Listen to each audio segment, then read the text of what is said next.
Pada awal Oktober 2020 lalu, masyarakat Indonesia dihebohkan dengan RUU Cipta Kerja atau Omnibus Law yang beberapa pasalnya menimbulkan banyak kontroversi. Salah satu pasal yang paling ditentang adalah pasal 42 yang mengatur tentang kemudahan izin bagi perekrutan tenaga kerja asing. Banyak kalangan yang menolaknya, dan Serikat Pekerja merupakan salah satu pihak yang tidak menerima dan melakukan aksi penolakan di depan gedung DPR agar RUU tersebut dibatalkan.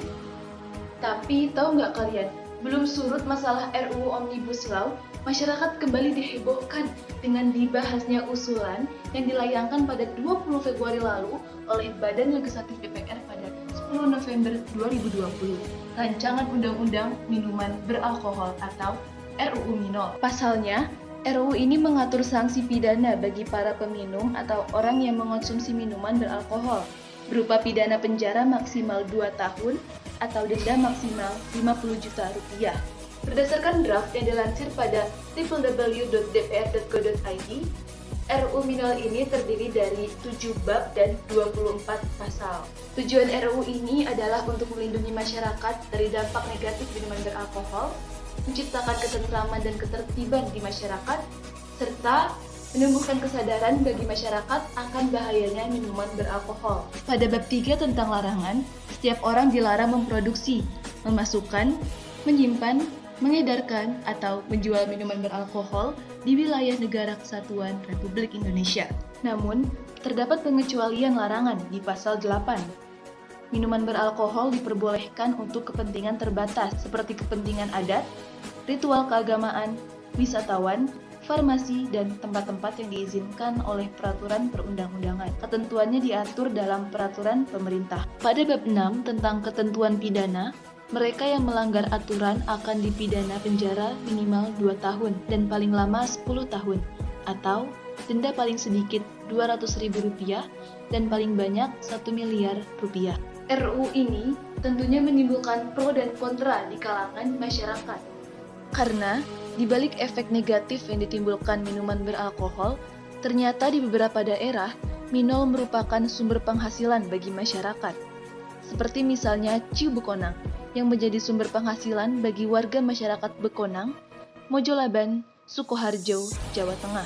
Politikus senior PDI Perjuangan Hendrawan Supratikno mewanti-wanti agar RUU ini tidak menimbulkan kegaduhan di sejumlah daerah yang disebut akrab dengan alkohol. Selain itu, bila RUU ini disahkan, maka akan berdampak pada para pekerja industri alkohol. Politikus Gerindra, Romo Muhammad Syafii, turut menilai RUU Minol ini dari sisi ekonomi. Dilansir dari republika.co.id, menurutnya, RUU Minol menjadi sangat baik bagi perekonomian Indonesia. Dia menegaskan bahwa dengan adanya RUU Minol ini bukan untuk melarang sama sekali keberadaan minuman beralkohol, melainkan untuk mengatur agar pendistribusian, produksi, dan konsumsi minol lebih diatur ketat. Lalu, bagaimana RUU Minol ini jika dilihat dari pandangan hukum?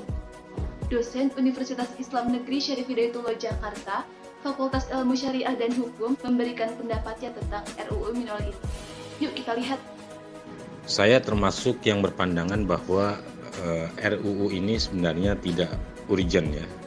Jangan lupa salah satu argumen pembentukan undang-undang adalah azas kepentingan, azas kemendesakan, necessary, urgensi gitu ya. Sehingga saya bisa katakan bahwa RUU ini sebenarnya bukan RUU prioritas bagi bangsa Indonesia karena masih banyak RUU lain yang justru lebih penting diutamakan oleh DPR untuk dibahas. Nah, kalau menurut kalian gimana? Setuju nggak dengan RUU Minol ini? Tulis pendapat kalian di komentar ya.